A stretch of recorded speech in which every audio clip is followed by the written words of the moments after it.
336 hanya 3 di Tiongkok. Nama, kelahiran kembali penggarap abadi perkotaan penulis, Dewa Pedang 10 Mil, Si Li Jiansen. Plus matikan mengatur ulang. Chen Fan pada awalnya tidak ingin ikut campur. Bagaimanapun, seluruh cobaan ini tampak seperti drama antara pasangan yang tidak puas, masalah keluarga. Namun, metode tercela Yukishiro Sa tidak cocok dengannya. Dia telah menculik Liu Xiaojin, menyandera nyawanya untuk mengklaim kekayaan keluarga Qi. Berdasarkan perbincangan Qi Wangsun dengan pria kekar itu, terlihat jelas bahwa ayahnya adalah sosok perkasa di Tiongkok Utara. Dia pasti terkena kejadian tak terduga dan terpaksa menerima pemerasan terang-terangan Yukishiro Sa untuk menghilangkan bahaya yang ada. Dengan bantuan Yukishiro Sa, keluarga Qi setidaknya bisa bertahan sekitar 20 tahun lagi. Jika dia menolak, mereka mungkin harus segera menghadapi kehancuran. Pada akhirnya, Chen Fan memutuskan untuk terlibat.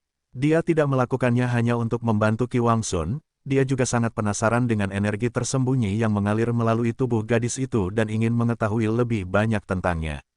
Kabum! Gemuruh-gemuruh menderu di dalam ruangan saat cincin energi Qi berasap putih muncul dari ujung jari Chen Fan. Energi Qi dengan cepat menyebar keluar, memperluas cincinnya. Qi Wangsun terhuyung oleh gelombang kejut, kehilangan keseimbangan, dia tersandung beberapa meter hingga jatuh ke tanah.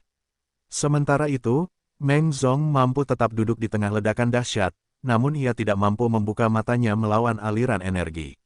Layar jendela terbuat dari kertas dan gelombang kejut merobeknya, membiarkan energi melewati lubang dengan suara mengiang serak.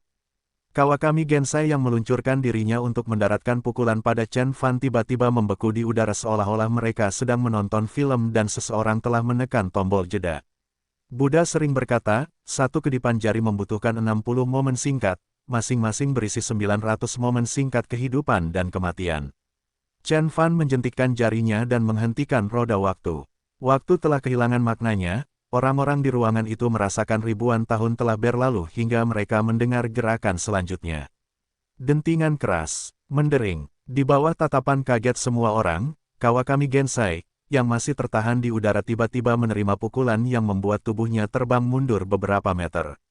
Dia menabrak dinding kayu di belakang Yukishiro Sa, terjatuh ke tanah dan terus berguling sejauh 20 meter hingga dia jatuh ke dalam kolam di taman luar. Wakizashinya yang terkenal, Mahaprajna Paramita terbelah dua. Keheningan mematikan menyelimuti ruangan itu. Tidak ada yang pernah berpikir bahwa Chen Fan bisa mengalahkan prajurit yang berperang hanya dengan satu jari. Qi Wangsun sangat terkesan. Dia tahu bahwa teman sekamarnya adalah seorang seniman bela diri yang kuat, tetapi tidak terlalu mencolok. Wajah Meng Zong menjadi gelap. Meskipun dia tidak mengetahui sepenuhnya kekuatan Kawakami Gensai, dia yakin dia tidak akan mampu menangani serangan yang dia gunakan pada Chen Fan. Namun, Chen Fan telah merefleksikan serangan itu dengan jentikan jari. Seberapa kuat sebenarnya Chen Fan? Budidaya kekuatan internal puncak, semi-transcendent, atau apakah dia seorang Grandmaster? Meng Zong tercengang. Yukishiro Sa terkejut dengan perkembangan tersebut. Kawakami Gensai adalah murid Kitaniwakawa, seorang master kendo terkenal yang tidak terkalahkan di Pulau Kyushu. Namun, dia dengan mudah dihancurkan oleh seorang remaja laki-laki yang tampak biasa saja hanya dengan jentikan jari. Apa yang sedang terjadi? Sayang sekali, kita punya sake terbaik dan mocha terbaik, kenapa kita tidak bisa menikmatinya dengan tenang? Chen Fan menghela nafas dan berjalan ke arah Yukishiro Sa. Teh yang dia siapkan masih mengepul panas. Chen Fan mengambil cangkir dan menuangkan isinya ke tenggorokannya. Saya tidak tahu nama teh ini, tapi ini salah satu teh terbaik yang pernah saya minum di dunia. Dia kemudian memejamkan mata seolah menikmati sisa rasa manis teh. Setelah beberapa saat, dia akhirnya berbicara lagi. Karena Laoki tidak mau menerima pernikahan ini, kenapa kamu tidak menyerah saja? Yukishiro Sa adalah ratu dunia bawah tanah Kyushu dan tidak mudah takut. Dia segera menenangkan diri, dan berkata dengan suara dingin, Tuan, saya ingin mengingatkan Anda bahwa ayahnya, Dongsheng Sanlah yang mengusulkan aliansi pernikahan ini. Memang benar, temanku, terima kasih atas bantuanmu, tapi kamu tidak benar-benar membantu. Keluarga Qi dalam bahaya, bahkan saat kita berbicara, Yang Qinhunger, bersiap untuk berpesta dengan keluarga Qi. Kita membutuhkan keluarga Yukishiro dan bantuan Grandmaster Kitaniwakawa. Meng Zong bangkit dan mengumumkan. Meskipun dia masih tidak yakin seberapa kuat Chen Fan, dia yakin bahwa kekuatan Chen Fan tidak akan melebihi kekuatan Yang Qinhu. Pada usia Chen Fan, paling banyak, dia bisa mencapai level semi-transcendent. Bahkan pencapaian itu akan menjadikannya bakat 1 dalam 100 tahun. Qi Wangsun duduk di kasur sambil wajahnya mengeras. Dia akhirnya tersenyum masam dan berkata, "Bos, terima kasih. Tapi Meng Zong benar, saya adalah anggota keluarga, dan saya tidak bisa hanya duduk-duduk sambil melihat keluarga saya berantakan. Adapun Xiao Jin, saya yakin dia akan menemukan seseorang yang lebih baik dari saya, seseorang yang tidak memiliki masalah di tangannya." Setelah Qi Wangsun mengatakan itu, dia berjalan ke arah Liu Xiaojin dan melepaskan ikatannya. Liu Xiaojin mulai menangis lebih keras sekarang, wajahnya basah oleh air mata. Meskipun dia masih bergulat dengan apa yang telah terjadi, dia tahu bahwa Qi Wangsun akan meninggalkannya. "Tuan, sekarang teman Anda sudah mengambil keputusan, bisakah kamu tidak ikut campur?" Yukishiro setelah mendapatkan kembali kendali atas situasi. Dia mengamati Chen Fan dari ujung kepala sampai ujung kaki dengan kekaguman yang mendalam. Orang Jepang memuja kekuasaan dan kekuatan dan Yukishiro tidak terkecuali. Chen Fan mampu melumpuhkan Kawakami Gensai dengan jentikan jari, dia pasti sosok yang perkasa di Tiongkok. Yukishiro sudah membayangkan dirinya mulai berselingkuh dengan Chen Fan dan menggunakan keintiman mereka untuk membawa Chen Fan di bawah pelayanannya. Pernikahannya dengan Qi Wangsun hanya bisa dianggap remeh, hanya sekedar formalitas, kontak yang tidak mengandung banyak perasaan. Qi Wangsun lemah, begitu pula keluarganya. Yukishiro tidak akan pernah membiarkan dia menyentuhnya. Anda menyebutkan Yang Qinhu. Apakah dia orang nomor 20 dalam daftar surga, yang disebut Yang Qinhu dari Tiongkok Timur Laut? Chen Fan mengabaikan pertanyaan gadis itu, sebaliknya, dia melihat ke arah Meng Zong dan bertanya. "Benar, apakah kamu kenal dia?" Meng Zong terkejut dan mengangguk. Dia adalah pengguna kekuatan internal dan akrab dengan gulungan surga. "Beritahu Yang Qinhu bahwa Qi Wangsun adalah temanku, dan keluarga Qi berada di bawah perlindunganku." Chen Fan mengaitkan tangannya ke belakang punggung dan berdiri dengan angkuh. "Kamu akan melindungi keluarga Qi?" Meng Zong bertanya dengan suara mengejek. Keluarga Qi adalah klan keluarga terkemuka di Tiongkok Utara. Jika bukan karena mereka harus menghadapi Fu Hai dan Yang Qinhu di kedua sisi, mereka tidak akan pernah berada dalam situasi yang mengerikan. Banyak teman Qi Dongsheng yang berkuasa mencoba menengahi antara Qi Dongsheng dan Yang Qinhu, tetapi tidak berhasil.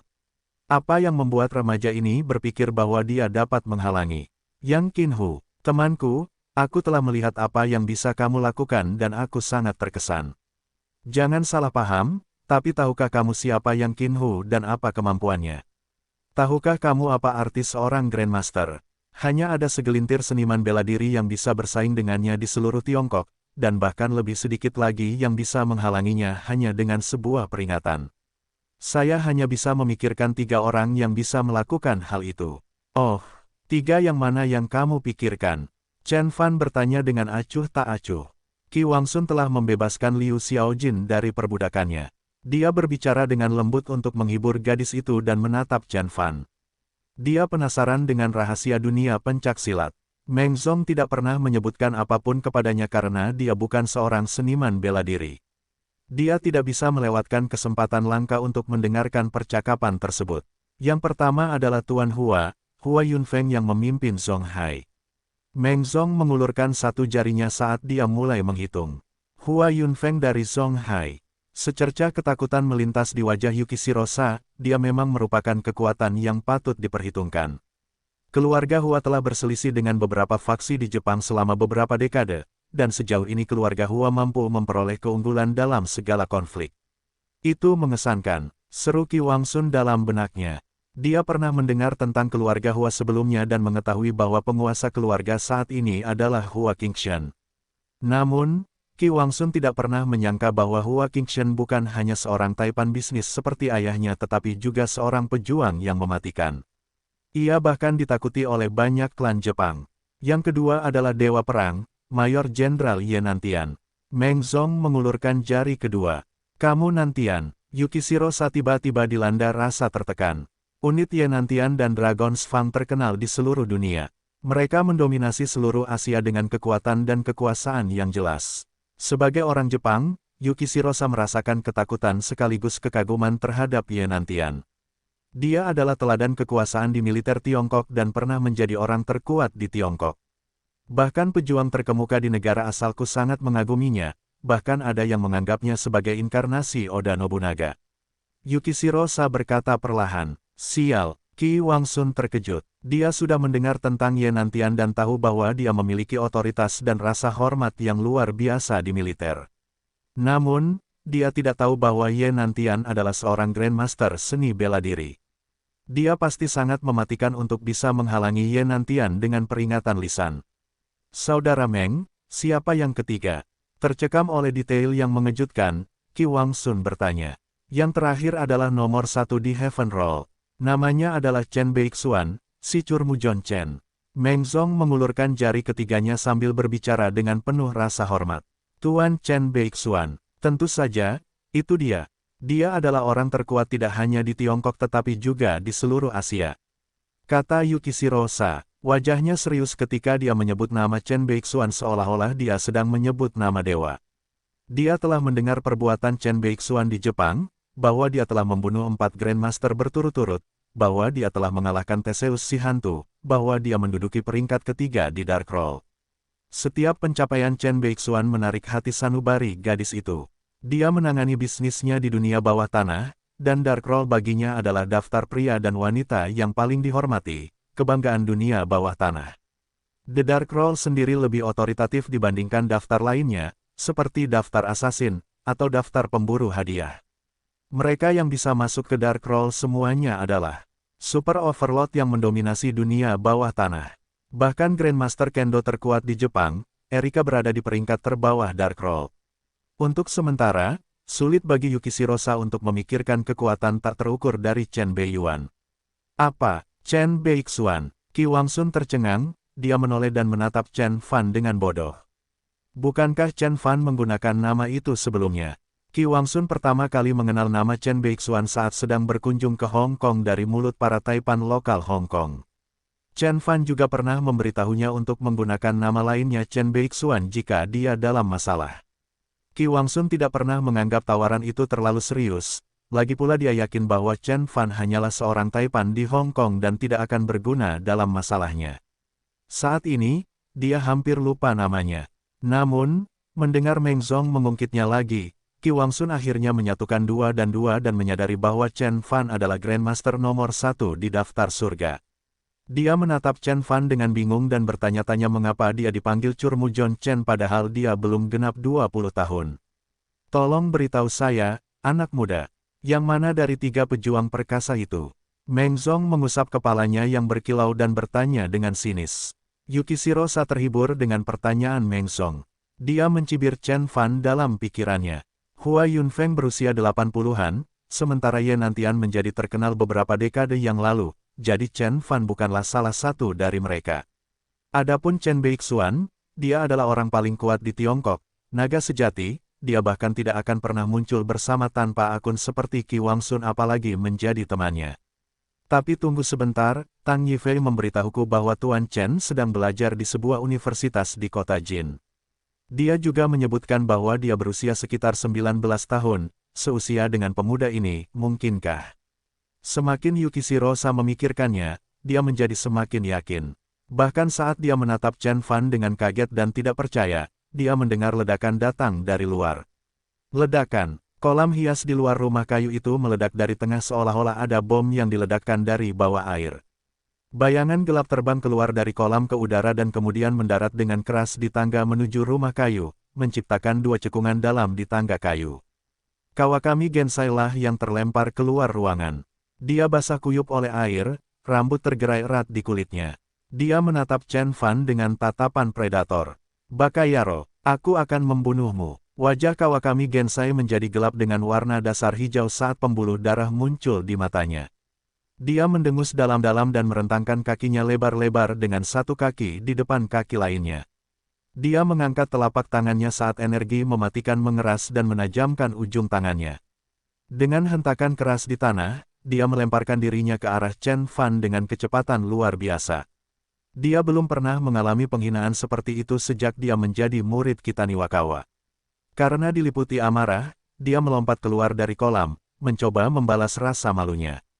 Kawakami Gensai adalah pengguna pasukan internal tingkat puncak. Seniman bela diri Jepang tidak hanya mengembangkan kekuatan internal seperti yang dilakukan seniman bela diri Tiongkok, namun mereka juga memberikan banyak perhatian untuk memperkuat fisik mereka. Oleh karena itu, beberapa jurus menjadi sangat mematikan jika dilakukan oleh seniman bela diri Jepang. Kerusakan yang meledak dari seniman bela diri Jepang ini akan melebihi rekan-rekan mereka di Tiongkok. Filosofi seni bela diri mereka sangat mirip dengan pembunuh meriam kaca. Kawakami Gensai tidak terkecuali. Serangannya dipenuhi energi dari seni rahasia. Saat energi dicurahkan dari setiap meridian dan ruang ki, jantungnya berpacu untuk memompa sejumlah besar darah ke seluruh tubuhnya. Otot-otot di tubuhnya membesar dan merenggangkan pakaiannya yang basah hingga jahitannya hampir robek. Dia menyerang Chen Fan seperti kereta yang tak terhentikan. Dia memasukkan energi ki ke tangannya, mengubahnya menjadi pisau dan menggunakannya untuk melepaskan Wan Cut Kitaniwakawa sekali lagi. Kali ini, dia tidak menggunakan pedang, tapi serangannya sepertinya lebih mematikan. Tangannya dipenuhi energi ki dan beberapa akses ki telah mencapai lantai dan mengukir garis di papan kayu. Kawakami Gensai telah mengeluarkan kekuatan sebanyak yang bisa dilakukan oleh Grandmaster Semi-Transcendent. Dia hampir bisa mengeluarkan kekuatan internal dari sistemnya. Tunggu Kawakami-san. Wajah Yukishirosa memucat dan bahkan saat dia memperingatkan Kawakami Gensai, Chen Fan berteriak, mencari kematian.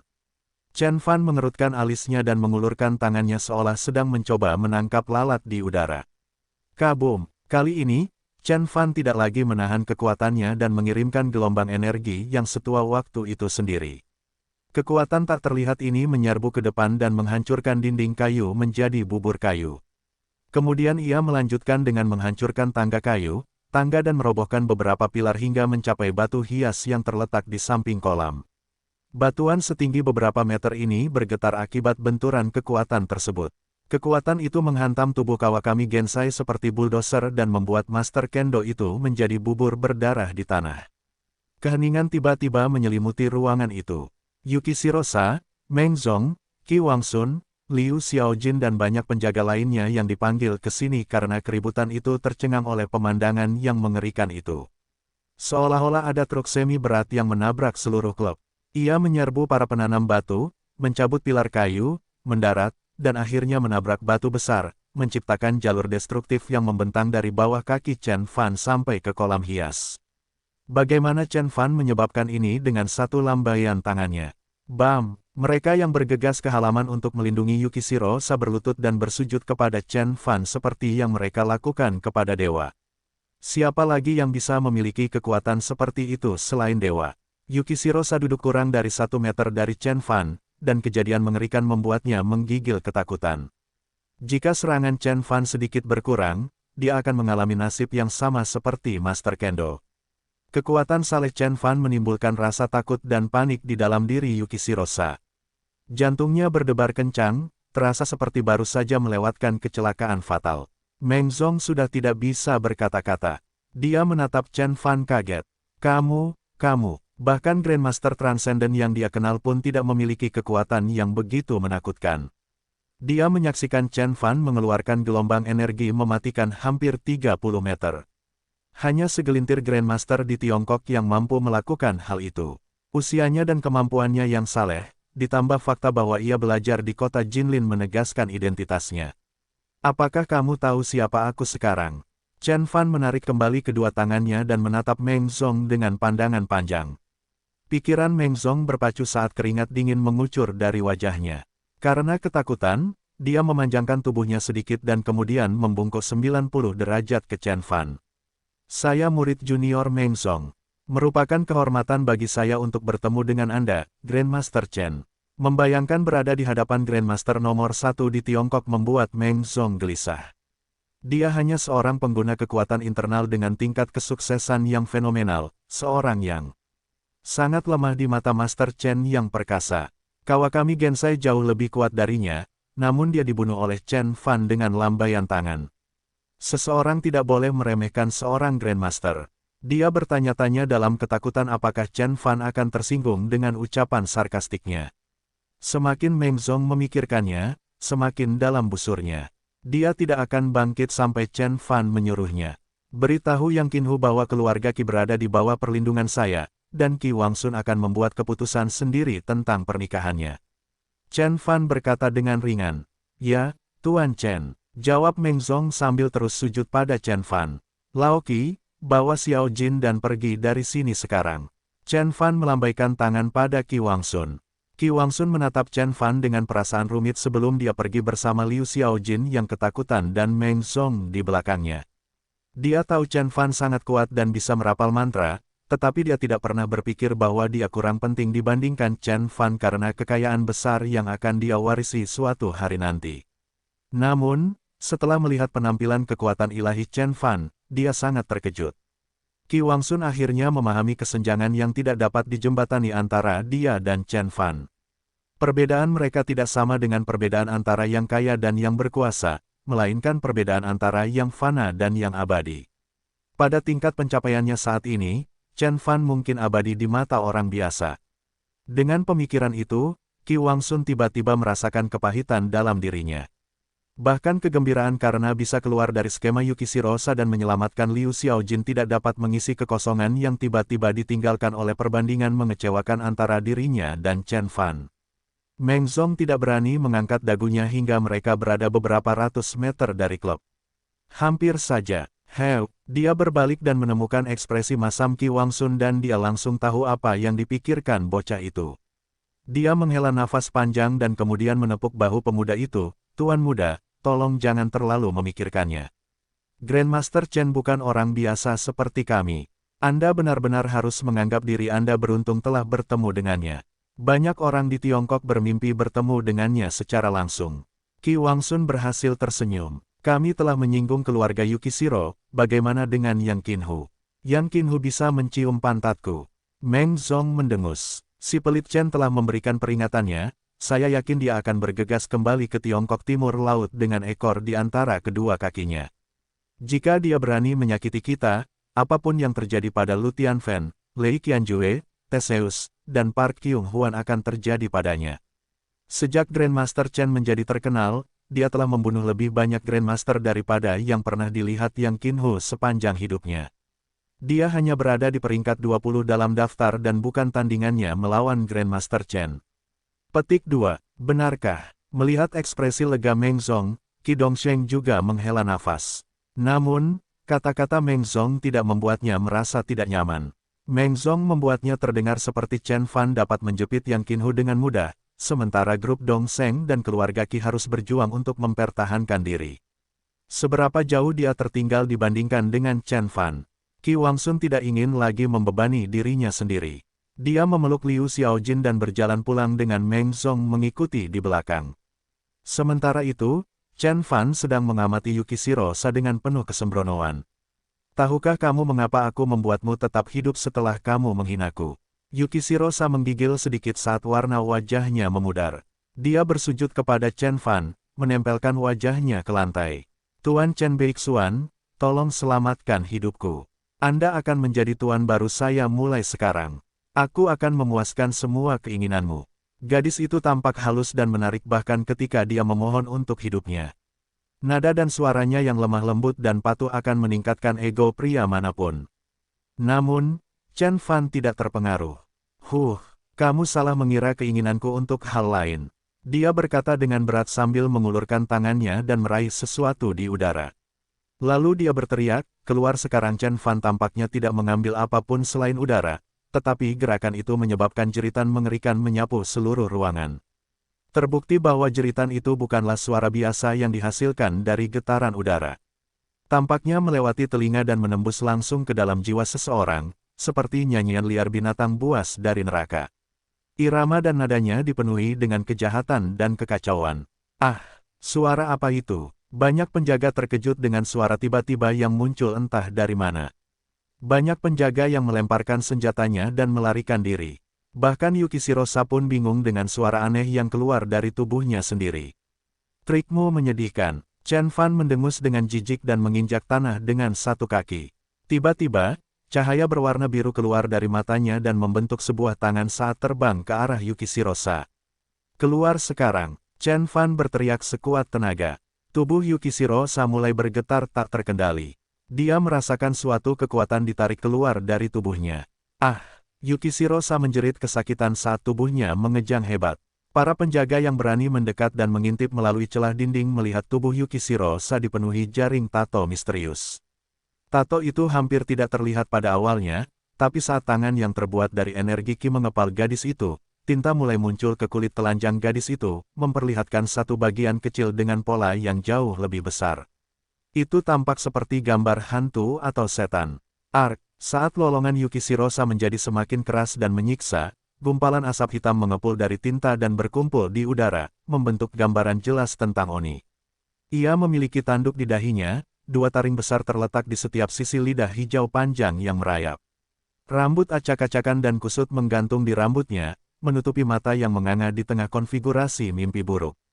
Begitu Oni menampakkan dirinya, ia berjuang untuk melarikan diri. Hanya bentuk ilusi, kamu tidak akan bisa lepas dariku. Chen Fan mendengus saat cahaya biru di matanya menyala lebih ganas hingga mencapai 7 meter dari kakinya. Api biru menyinari area sekitar dan memaksa Oni keluar dari persembunyiannya. Segera Oni itu menyandarkan punggungnya ke dinding dan terpaksa menampakkan dirinya lagi dalam bentuk bola asap gelap yang berputar-putar. Kemarilah. Begitu Chen Fan mengeluarkan labu berkulit kuning dari sakunya, kepulan asap gelap terbang ke labu berkulit kuning. Buah dari pohon anggur dimensi kekosongan adalah harta karun Dharma pengubah dimensi yang berharga. Tidak akan ada masalah dalam mengandung jiwa ilahi. Setelah jiwa ilahi disembunyikan di dalam harta karun Dharma pengubah dimensi, bahkan seorang kultivator tingkat roh terhubung pun tidak dapat mendaftarkan kehadirannya menggunakan kehendak ilahi. Chen Fan juga memperhatikan bahwa pemilik bentuk ilusi ini hanya berada di kondisi laut ilahi. Energi dalam bentuk ilusi ini jauh lebih lemah dibandingkan energi yang terbungkus dalam patung emas.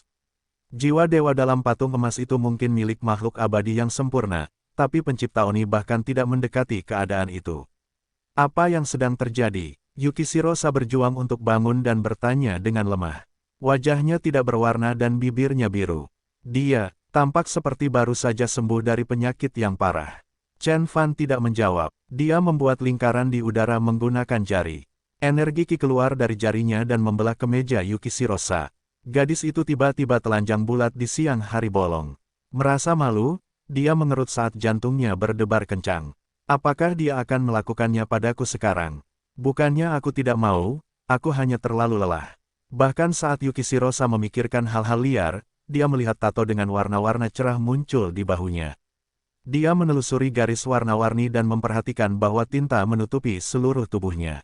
Setelah beberapa saat, dia akhirnya menyadari bahwa tato itu adalah Raja Oni bertanduk satu yang menggeram. Apa ini? Yukishiro Sa diliputi keterkejutan dan keterkejutan bahkan lupa menutupi tubuhnya. Untungnya, pengawalnya adalah penjaga elit yang disiplin dan terlatih. Mereka menundukkan kepala begitu gadis itu menanggalkan pakaiannya, hampir tidak berani mengintip gadis itu. Klan keluarga kuno seperti keluarga Yukishiro sangat menjunjung tinggi tradisi mereka. Siapapun yang berani menatap Yukishiro seakan dicungkil matanya dan diumpankan ke anjing. Itu adalah tipuan kecil jiwa ilahi, kemungkinan besar adalah dewa iblis. Agar iblis dapat merasuki manusia dengan bentuk ilusinya, pertama-tama ia harus memilih wadah yang tepat. Sebaiknya perawan dengan tubuh tipe yin murni, perlu menato mantra di tubuh orang yang dipilih menggunakan campuran tinta dan darah merpati. Tato ini hampir selalu tidak terlihat, dan hanya akan muncul ketika tuan rumah menjadi bersemangat atau tidak tertekan. Jika tidak, tato adalah media untuk setan.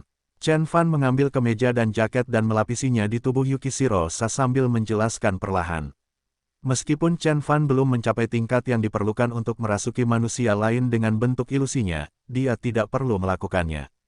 Dia cukup menempelkan kehendak ilahi pada targetnya untuk memanipulasi atau memantau target tersebut. Metode Oni ini terlalu rumit. Dia harus menemukan seorang perawan dengan tubuh yin murni dan harus dengan susah payah menato gambar dirinya yang besar itu ke tubuh inangnya menggunakan campuran darah dan pigmen yang benar. Itu terlalu rumit dan tidak efisien. Kepemilikan jiwa ilahi, tubuh yin murni, sedang, Yukishiro Sa bingung dengan jargonnya. Namun, dia memahami satu hal dari Chen Fan, seseorang telah menato gambar itu padanya tanpa dia menyadarinya. Pikiran itu membuat Yukishiro Sa merinding. Tidak mungkin melakukannya tanpa persetujuan dan bantuan orang tua Yukishiro-sa. Apakah itu berarti keluarganya juga terlibat dalam hal ini? Ya, persis seperti yang kamu pikirkan. Chen Fan menjentikkan jarinya dan berkata, hanya orang dengan tubuh yin murni yang dapat bertahan dirasuki jiwa ilahi. Jika iblis itu merasuki orang tak bersalah lainnya, dia akan segera kehilangan suhu tubuhnya, dan tekanan darahnya akan turun ke nol. Pada akhirnya, dia akan mati karena kehabisan energi jiwa. Bahkan dengan tubuh yin yang murni, sebagian besar penghuni rumah tidak akan hidup lebih dari 20 tahun. Yukishiro-sa ketakutan dengan apa yang didengarnya. Dia akan berusia 20 tahun ini dan ulang tahunnya beberapa bulan lagi. Lalu kenapa aku? Yukishiro-sa bertanya dengan suara bergetar. Di Tiongkok, disebut jiwa ilahi atau hantu jahat, di Jepang disebut Shikigami, atau Oni sang dewa iblis. Di luar negeri di Eropa disebut roh jahat. Mereka adalah nama berbeda untuk benda yang sama. Segera setelah tubuh roh yang kuat dimiliki Anda, dibutuhkan suatu media untuk merasakan apa yang Anda rasakan dan melihat apa yang Anda gunakan, hidup secara perwakilan melalui Anda. Anda akan menjadi tuan rumah yang melakukan perintahnya tanpa disadari. Chen Fan mengangkat bahu dan kemudian berkata, tetapi itu juga memiliki beberapa manfaat. Kemampuan Anda untuk melihat melalui pikiran orang lain, misalnya, adalah salah satunya. Semakin dia membicarakannya, semakin banyak keaktifan yang terkuras dari wajah Yukishiro-sa. Dia orang Jepang dan tumbuh dengan mendengarkan cerita Onmyoji, Shikigami, dan Onis. Namun, pemikiran tentang kesurupan di kehidupan nyata dan kerasukan yang dimulai saat dia masih kecil membuat perut Yukishiro-sa mual. Yukishiro-sa yakin bahwa pemimpin keluarga Yukishiro terlibat dalam dirinya yang dirasuki hantu. Tiba-tiba, semua hal aneh yang sebelumnya tidak masuk akal baginya menjadi jelas. Betapapun tidak kompetennya ayahnya, kakeknya tidak akan pernah membiarkan seorang gadis berusia 16 tahun mewarisi kursi kekuasaan di bawah masyarakat Jepang yang sangat tradisional. Dia tidak selalu memiliki kemampuan membaca pikiran. Ketika dia berumur 5 tahun, dia menderita demam parah dan pingsan selama 3 hari. Setelah itu, dia mengetahui bahwa dia telah memperoleh kemampuan membaca pikiran yang luar biasa. Bahkan Grandmaster Kitaniwakawa yang perkasa selalu mendukungnya dengan penuh rasa hormat. Hal itu selalu membuatnya bingung. Mengapa seseorang yang jauh lebih berkuasa akan menjunjung tinggi dia? Membayangkan pandangan sekilas kakeknya dan ekspresi Kitaniwakawa yang jarang tenang membuat Yukishiro-sa merinding. Setelah bertahun-tahun pengalaman memimpin keluarga yang kuat, dia telah memperkuat kemauannya dan mempertajam fokusnya. Oleh karena itu, dia berhasil menenangkan diri dengan cepat. Dia berbalik dan berlutut di depan Chen Fan. Tuan, hambamu yang paling setia siap melayanimu. Yukishiro-sa akhirnya mendapat pencerahan. Biarlah kakeknya, ayahnya atau Kitaniwakawa, mereka hanya menggunakan dia sebagai alat untuk keuntungan mereka sendiri. Keluarganya bukan lagi tempat yang aman baginya, malah menjadi sumber mimpi buruknya. Chen Fan adalah satu-satunya orang yang bisa dia andalkan sekarang. Chen Fan adalah Grandmaster nomor 1 di Tiongkok dan merupakan prajurit terkuat ketiga di Dark Roll. Selama dia mendapat dukungannya, tidak ada yang berani menyakitinya. Baiklah, kamu lebih pintar dari yang aku kira. Chen Fan telah memahami pikirannya dan mengangguk. Dia merasakan energi tersembunyi di dalam Yukishiro-sa saat dia masuk ke klub Ginza. Dia menyelidiki energi tersebut dengan kehendak ilahi dan menyadari bahwa itu adalah ilusi bentuk iblis di dalam diri gadis itu. Pemilik bentuk ilusi adalah makhluk kuat di permukaan laut ilahi. Namun, dilihat dari lemahnya kekuatan formulir ilusi, Chen Fan bertaruh bahwa pemilik formulir ilusi terluka parah. Bentuk ilusi sangat lemah sehingga tidak memiliki cara untuk keluar dari tubuh Yukishiro-sa dan harus bergantung pada tato untuk memahami sekelilingnya. Meski begitu, Chen Fan tidak bisa melewatkan kesempatan untuk menangkap Dewa Iblis Oni di permukaan laut ilahi. Chen Fan ingat bahwa dia telah memperoleh seruling hantu purba dari Tuan Muda Sekte Penyihir Hantu, dan pada saat itu, dia tidak dapat menyempurnakannya menjadi harta karun Dharma karena dia kekurangan bahan yang tepat.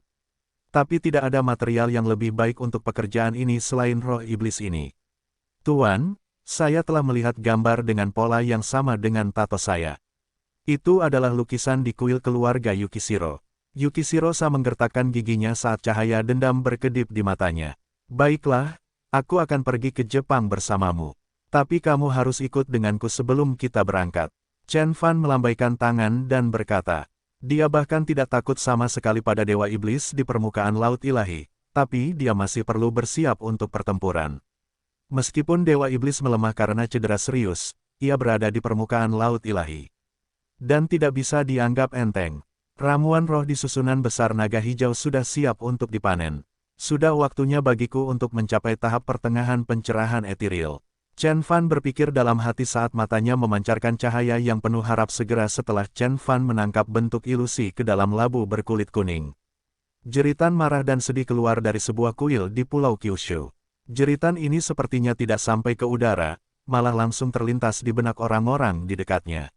Oh tidak, Lord Susanoo sudah bangun. Apa yang terjadi? Seorang lelaki tua sedang bermeditasi di bagian dalam kuil, mengenakan pakaian onmyoji yang dilengkapi dengan topi hitam tinggi. Rambut dan janggutnya seputih salju, wajahnya dipenuhi kerutan. Bam! Pintu kayu terbuka dan seorang pria parubaya menerobos masuk. Ayah, Tuan Susanoo marah, dia telah membunuh 3 pendeta wanita. Jangan panik, lelaki tua itu perlahan bangkit dan membantah lelaki parubaya itu. Orang tua itu tercerahkan oleh alam dan itu terlihat dalam setiap gerakan yang dia lakukan dan setiap suku kata yang dia ucapkan. Matanya sedalam samudera terdalam di dunia, penuh hikmah dan misteri. Jika ada kultivator Tiongkok yang ada di sini, dia akan terkejut melihat seorang kultivator budidaya Dharma yang sempurna berdiri di hadapannya. Iya ayah, aku minta maaf. Pria parubaya itu dengan cepat menundukkan kepalanya dan meminta maaf. Meskipun dia adalah putra lelaki tua itu, dia harus melangkah hati-hati di hadapan pemimpin keluarga Chizuru, seorang master onmyoji Jepang yang terkenal. Dia memiliki kemampuan untuk berkomunikasi dengan roh hantu, berbicara dengan orang yang telah meninggal dan mengendalikan jiwa dan roh. Bahkan para menteri kabinet di Jepang harus berbicara dengannya dengan sangat hormat. Ikuti aku. Chizuru Masahiro melambaikan lengan bajunya yang besar dan longgar, memberi isyarat kepada putranya untuk mengikutinya. Dia kemudian berjalan menuju tengah kuil tempat patung dewa mereka ditempatkan. Pria parubaya itu mengikuti di belakang pria tua itu dengan ketakutan. Begitu mereka sampai di aula utama, mereka disambut oleh pemandangan berdarah. Sebuah patung besar didirikan di tengah aula kuil yang suram dan gelap. Patung ini menggambarkan gambaran yang tidak seperti bodhisattva atau dewa surgawi, melainkan oni yang mengerikan. Wajahnya berkerut dengan seringai licik dan tubuhnya ditutupi sisik gelap berkilauan. Dia tampak seperti iblis yang merangkak keluar dari neraka. Ini adalah dewa iblis dari kuil Susanoo, Lord Susanoo. Pada hari biasa, aula utama ini merupakan tempat suci tempat para pendeta dan pendeta wanita merawat dupa dan pengorbanan di altar. Namun, saat itu juga, aula itu berantakan. Sosok bayangan besar setinggi 3 meter, memenuhi ruang kosong aula.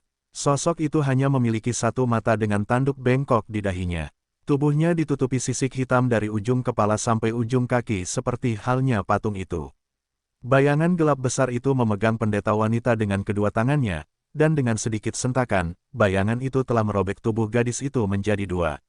Darah tumpah dari tubuh, menghujani lantai yang sudah berlumuran darah. Bagian tubuh bercampur dengan pecahan furnitur yang berserakan di tanah. Meski pemandangannya mengerikan, Chizuru Masahiro hanya mengerutkan alisnya sedikit dan membungkuk. Tuan Susanoo, apa yang membuatmu begitu marah?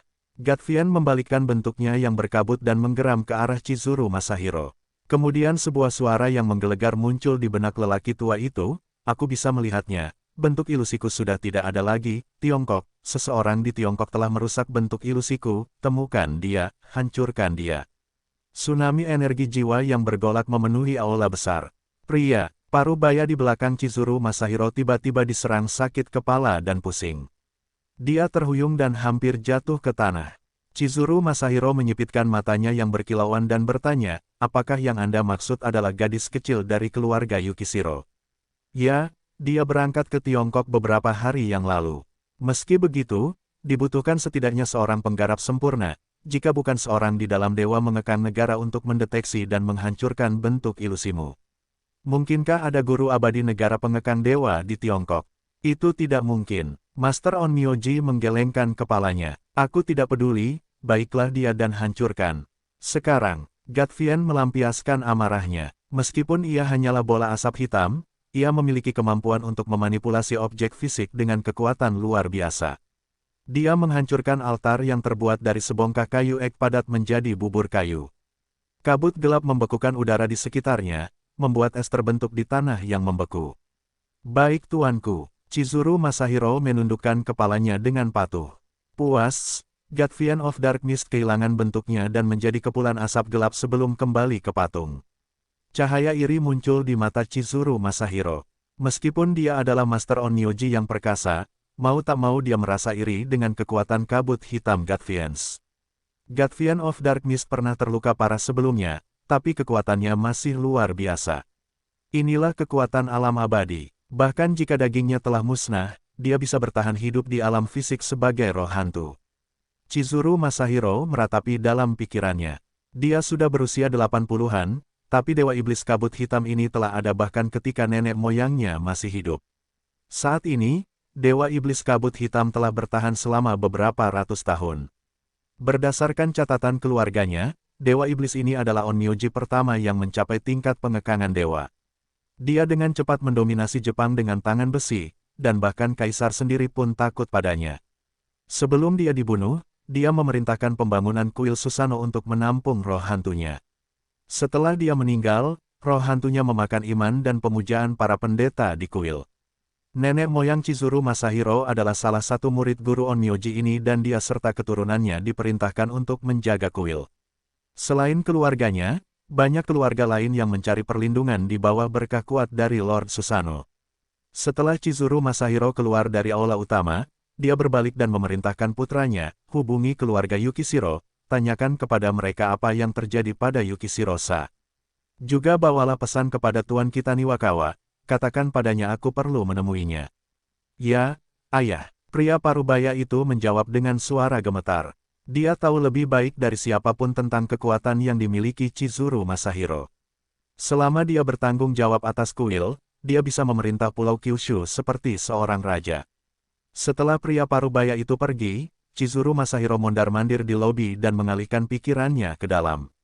Siapa yang melakukannya? Siapa yang bisa menghancurkan bentuk ilusi Lord Susanoo? Mungkinkah memang ada seorang penggarap negara abadi di Tiongkok? Satu-satunya yang saya tahu telah hidup dalam pengasingan selama lebih dari 1 dekade. Atau apakah itu dewa iblis lain seperti Lord Susanoo?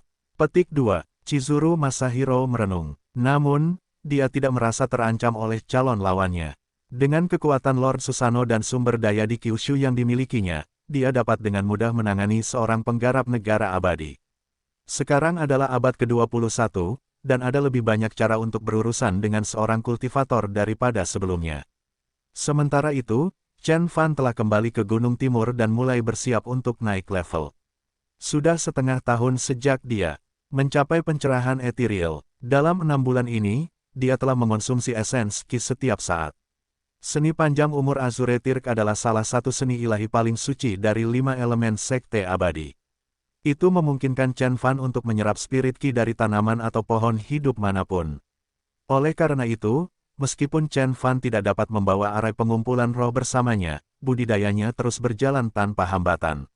Dengan kata lain, dia adalah arai pengumpulan roh yang berjalan, menyalurkan spirit Ki dari lingkungannya sepanjang waktu. Idealnya, Chen Fan akan menemukan hutan perawan yang tidak memiliki gangguan dan bercocok tanam di sana. Namun, Chen Fan tidak bisa begitu saja menyerahkan hidupnya dan bersembunyi di pengasingan selama bertahun-tahun. Oleh karena itu, cara termudah untuk melakukannya adalah dengan membangun Green Dragon Grand Array. Begitu dia memanen ramuan roh, dia akan mengubahnya menjadi pil roh yang akan meningkatkan budidayanya. Klak-klak, klak-klak. Yukishiro-sa telah berganti pakaian samurai putih dan rambutnya dikuncir pendek.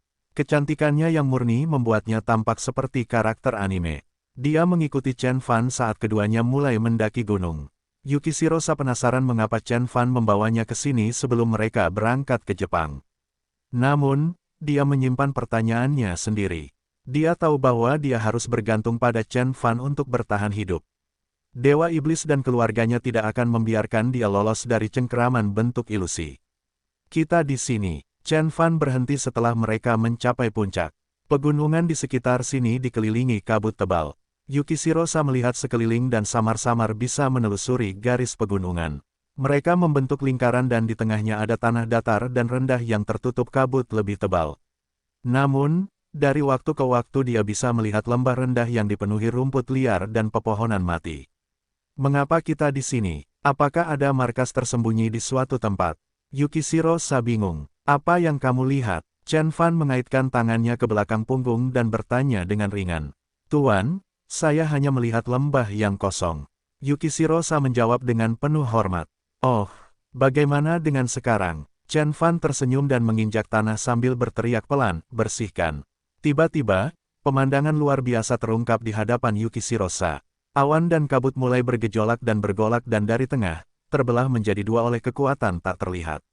Chen Fan berteriak lagi, dan kedua bagian awan itu terbelah memperlihatkan jalan lebar yang tampaknya terbuat dari kabut. Jalan berkabut ini membentang beberapa ratus meter dari bawah kaki mereka hingga ke lembah dataran rendah. Gadis itu memandang ke arah lembah dari bibir jalan setapak dan dia terkejut saat menyadari bahwa lembah itu sama sekali tidak kosong. Itu dipenuhi dengan segala jenis tanaman dan pepohonan eksotis. Di sekelilingnya, kabut telah mengembun menjadi tetesan hujan halus dengan warna biru samar. Hujan dan kelembapan menggantung di udara di atas lembah seperti selimut kapas raksasa. Di ujung jalan, jauh di dalam lembah terdapat sebuah rumah besar dengan desain indah dan keahlian luar biasa. Apakah ini tempat tinggal para sage? Yukishiro terkejut. Orang bijak adalah elemen umum dalam cerita rakyat Jepang. Mereka semua dikatakan tinggal di tempat dunia lain yang terisolasi dari dunia fana. Tanpa stres dan keributan di dunia nyata, mereka dapat berkultivasi beberapa ratus tahun tanpa menua sedikitpun. Yukishiro selalu menganggap orang bijak adalah legenda, tapi apa yang dia lihat saat ini telah membuktikan bahwa dia salah. Keterkejutan dan ketidakpercayaan telah membuatnya terdiam. Jangan konyol, ini adalah gua manusiaku, bukan tempat tinggal para sage yang abadi. Chen Fan merasa geli tetapi reaksi gadis itu. Lalu dia memerintahkannya, ikuti aku lewat sini. Chen Fan maju selangkah dan mendarat di jalan berkabut. Chen Fan berjalan di jalan yang terbuat dari kabut melawan angin, tampak seperti orang bijak transendental yang berjalan di antara awan. Yukishiro merasa bingung untuk mengambil langkah pertama. Jalan setapak itu terbuat dari kabut yang mengalir dan tampak tidak besar. Tidak ada orang biasa yang berani berjalan di atasnya. Namun, Yukishiro bukan sembarang orang, dia adalah ratu dunia bawah tanah Pulau Kyushu. Dia mengertakkan giginya saat tekad muncul di matanya. Dia menjulurkan satu kaki untuk memanfaatkan kabut. Yang mengejutkannya, meski kabut lembut dan halus, jalan setapaknya sangat kokoh. Itu dibentuk oleh elemen air spirit ki yang dimanfaatkan oleh Green Dragon Grand Array. Itu mirip dengan jaring berkabut dari Kinet of the Thousand Trickeries milik Lei Qianjue. Ini mungkin tampak lembut, tetapi kenyataannya keras dan kokoh. Yukishiro merasa lega setelah memastikan jalannya kokoh. Dia bergegas menyusul Chen Fan. Kemudian, dia memulai perjalanan yang paling tidak bisa dijelaskan dalam hidupnya. Saat berjalan beberapa ratus meter di atas tanah, dia tidak bisa melihat apapun kecuali lautan awan di bawah jalan setapak. Tidak ada pagar di kedua sisi jalan sehingga dia harus berjalan hati-hati agar tidak terjatuh. Yukishiro dapat melihat bahwa di kejauhan, lembah itu dipenuhi tanaman herbal. Bahkan dari jarak sejauh ini, dia bisa mencium aroma rempah segar.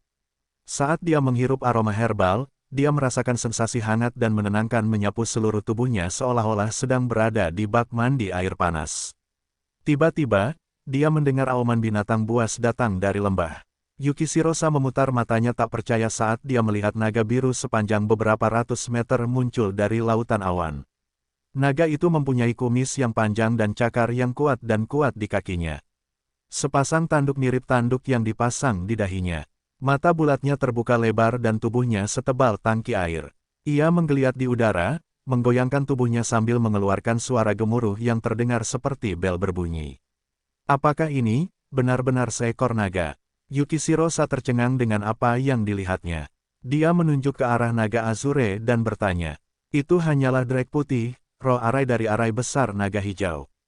Chen Fan mengaitkan tangannya ke belakang punggung dan berjalan di depan gadis itu. Anggap saja sebagai bayi naga. Namun, dia jauh lebih kuat dari dewa iblis yang merasukimu. Drake putih dulunya adalah jiwa ular yin. Chen Fan telah mengadopsinya dan memeliharanya di Misty Cloud Array. Seiring waktu, ia telah mencapai permukaan laut ilahi dan berubah dari ular yin menjadi naga. Pada level itu, ia sudah mampu menyaingi para Grandmaster. Setelah Chen Fan memindahkannya ke Green Dragon Grand Array, kekuatannya telah meningkat pesat dan memulai transformasi kedua menjadi Drake Putih. Pada saat itu, Drake Putih telah menjadi jiwa ilahi di permukaan Laut Ilahi. Itu tidak hanya mematikan tetapi juga hanya selangkah lagi untuk mencapai level Chonate Spirit.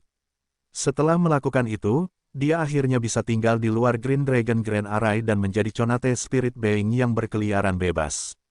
Bahkan Chen Fan tidak yakin dia bisa menaklukkan Drake Putih jika dia harus melawannya di dalam Green Dragon Grand Array, apalagi Demon God of Darkness. Jika Dewa Iblis Kabut Hitam muncul di dekat barisan, Drake Putih akan mampu melahapnya sebagai suplemen ki.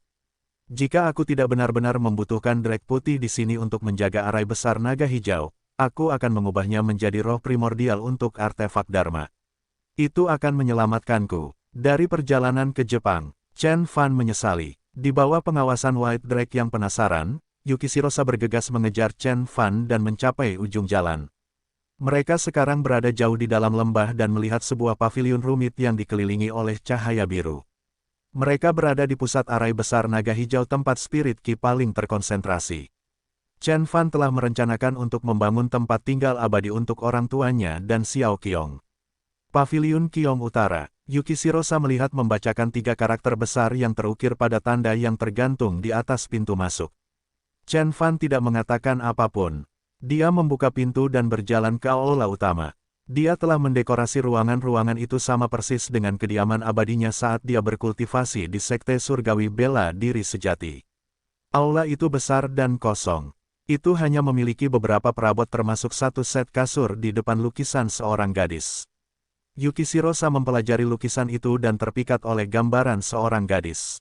Kecantikannya tak terlukiskan, kata-kata seperti murni, luhur, dan menawan gagal menggambarkan kecantikannya. Dia mengenakan mantel ungu dan tampak setenang dewi dari surga. Yukishirosa yakin kalau gadis dalam lukisan itu tidak ada di dunia nyata. "Tuan, siapa ini?" Yukishirosa bertanya pelan. "Itu bukan urusanmu." Chen Fan melambaikan tangan dan memerintahkan, "Tong San, bawa dia ke ruang tamu. Aku perlu suasana tenang dan sekarang izinkan siapapun menggangguku." "Ya Tuan." Tong San menjawab dengan patuh. Suara Tong San mengejutkan Yukishirosa, dia tidak menyadari ada bingkai raksasa di sudut. Pria itu tingginya lebih dari 2 meter 50 cm, beberapa kepala lebih tinggi dari Yukishirosa. Kulitnya berkilau metalik seolah tubuh pria itu terbuat dari perunggu. Yukishirosa juga menyadari cahaya aneh bersinar di mata pria besar itu yang tidak berkedip. Saat dia berjalan menuju Yukishirosa, dia merasakan lantai bergetar setelah setiap langkah yang diambilnya, kehadirannya yang membayangi membuat gadis itu terkesima. Yukishirosa mengikuti kelas tank ke ruang tamu. Chen Fan tidak khawatir gadis itu akan mengkhianatinya. Selain arai spirit, hanya Tong San saja yang bisa menangkal musuh sekuat Lei Qianjue. Dia telah membenamkan dirinya dalam lingkungan yang kaya ki begitu lama sehingga dia telah memperkuat kondisi fisiknya hingga tingkat yang tak terbayangkan. Yukishirosa tidak akan bisa menimbulkan masalah apapun meskipun dia memiliki keberanian untuk melakukannya. Chen Fan duduk di kasur, menghadap lukisan dewi berbaju ungu. Ini tentang waktu. Dia menghasilkan setumpuk obat roh dari labu berkulit kuning. Dia memproduksinya menggunakan panen pertama. Green Dragon Grand Array dan Vitality Serum bekerja bersamaan dan meningkatkan pertumbuhan herbal beberapa ratus kali lipat. Dalam 3 bulan, tumbuhan tersebut telah matang seolah-olah telah tumbuh selama 30 tahun. Tumbuhan berumur 30 tahun ini jauh berbeda dengan ginseng yang berumur ribuan tahun, namun tumbuhan ini unggul dalam kuantitas. Ada banyak sekali di padang rumput, siap dipanen. Ruelia, ginseng jenggot perak, beberapa irisan buah drake merah dan beberapa sari rumput lagi. Ini seharusnya cukup untuk membuat pil esensi sejati, suplemen terbaik bagi para penggarap tingkat pencerahan etiril. Jamu yang ada di hadapannya terutama terbagi dalam 3 kategori. Dia telah menemukan anakan tanaman herbal ini di brankas Sekte Medicine Valley. Mereka kebetulan merupakan bahan penting untuk pil esensi sejati. Chen Fan telah membicarakan anakan ini dan menanamnya setelah Green Dragon Grand Array digunakan. Kumpulan pertama ramuan ini baru saja dipanen dan dapat diubah menjadi pil semangat. Meskipun ada banyak tanaman muda lain di lemari besi, ketiga jenis ini adalah yang paling cocok untuk pembudidaya tingkat pencerahan halus. Timbul, Chen Fan melambaikan tangan dan memanggil api emas yang keluar dari matanya. Saat api emas melayang di udara, 3 tumpukan obat roh diaduk oleh kekuatan tak terlihat dan terbentuk kemudian terbang menuju api dalam 3 tetesan ramuan. Teknik api tanah Chen Fan luar biasa, oleh karena itu, dia tidak memerlukan gelas kimia atau wadah apapun, yang dia butuhkan hanyalah api dari mata emas api Li dan tanaman herbal. Pilipa, Li Fire Golden Ice jauh lebih panas daripada api konvensional manapun. Segera setelah ramuan roh itu bersentuhan dengan bola api emas, sari hijau menetes dari daunnya dan menyatu. Chen Fan memulai seni untuk menanamkan kekuatan Dharma dan esensi sejati miliknya dengan ekstrak herbal. Tiba-tiba, ekstrak tersebut berubah bentuk cair dan mulai memadat, membentuk beberapa lusin pil hijau yang jatuh dari udara. Mereka langsung dimasukkan ke dalam botol batu giok. Chen Fan menghentikan karya seninya untuk mengonsumsi pil yang baru saja dibuatnya.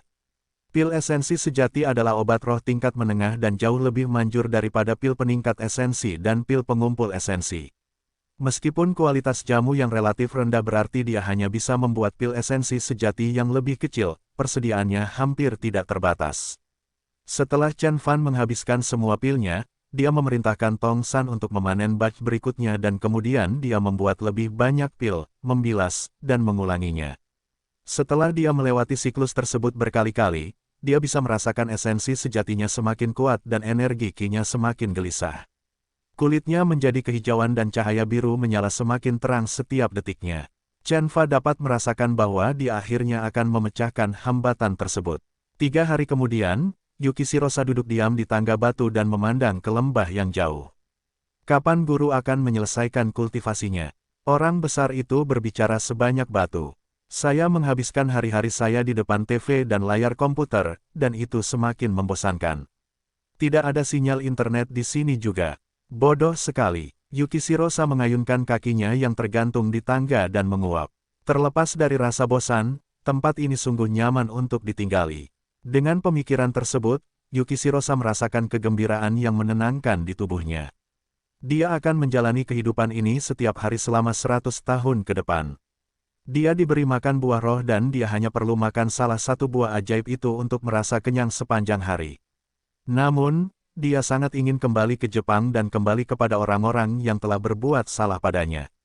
Pikiran tentang kakeknya yang menawarkannya kepada Dewa Iblis seperti sebuah benda memenuhi pikiran Yuki Shirosa dengan pikiran-pikiran berbisa. Dia sudah tidak sabar untuk merasakan manisnya balas dendam.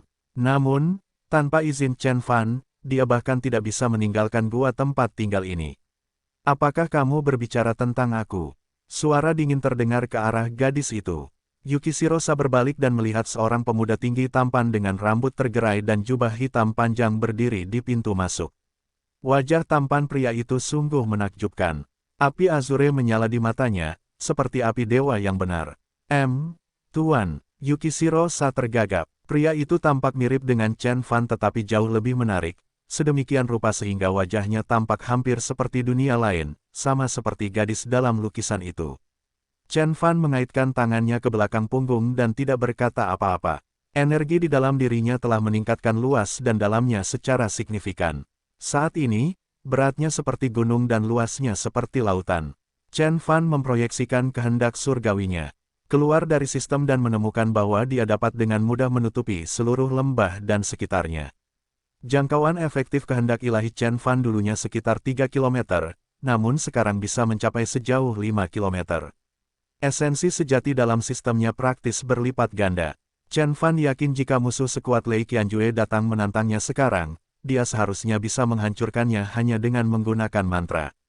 Namun, itu bukan satu-satunya keuntungan naik level. Dia mengulurkan telapak tangan dan di bawah kulitnya yang seperti porselen, cahaya biru bersinar samar, membuat tangannya tampak seperti diukir dari bongkahan batu giok hijau. Ini adalah tanda bahwa dia sudah sangat dekat dengan kesuksesan awal badan panjang umur Azuretir. Ketika dia akhirnya mencapai kesuksesan awal, seluruh tubuhnya akan memancarkan cahaya biru. Tubuhku tidak cukup kuat untuk menggunakan pukulan hipersonik lebih dari 2 kali berturut-turut, tapi sekarang, kupikir aku bisa menggunakan teknik itu berulang-ulang tanpa masalah. Bahkan jika Lei Qianjue dan Theseus bersekongkol melawanku, aku harus membunuh semuanya dengan mudah. Aku bertaruh bahkan makhluk dalam keadaan abadi pun tidak akan mampu menahan kemampuan baruku. Pikiran itu membuat Chen Fan menyeringai puas. Dia melihat ke timur tempat matahari terbit. Kurasa aku akan mencoba kekuatan baruku padamu.